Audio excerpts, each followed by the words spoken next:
filmé parce qu'ils étaient occupés, parce qu'ils sont vigilants. Et ils ont répliqué, ils ont neutralisé l'agresseur.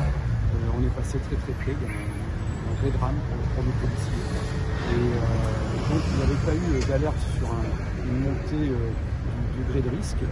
On sait qu'on est dans une région, dans un secteur à risque. On sait qu'on est dans une ville contrastée, une ville compliquée.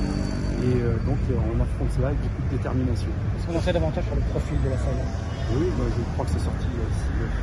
Oui, j'ai vu, j'ai entendu que cet assaillant serait d'origine algérienne, n'était pas connu des services français et serait passé par l'Italie avec un titre de séjour en Italie. Donc il semblerait qu'on soit sur un profil malheureusement classique d'agresseur terroriste islamiste. Est-ce que vous rejoignez certains syndicats de police qui demandent des renforts de police qui quand même sont classés comme ministres par exemple?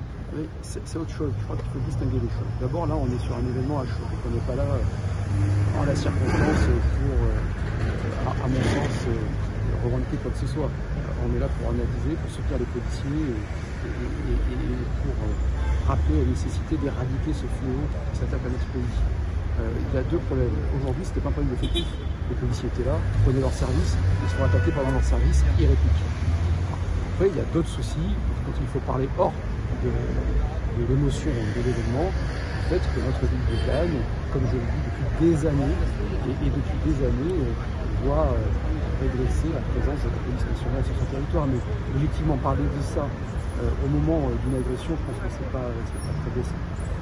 Sur le profil de la personne, c'est de n'être pas cadre originaire.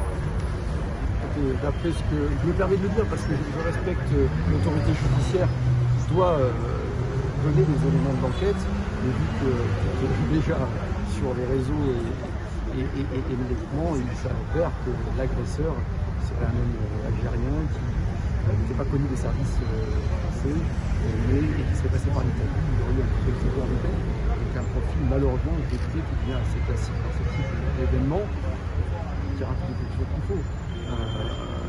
Mais c'est à l'autorité judiciaire de communiquer, de donner des précisions. C'est pas moi, je me permets de le dire parce que c'est comme ça.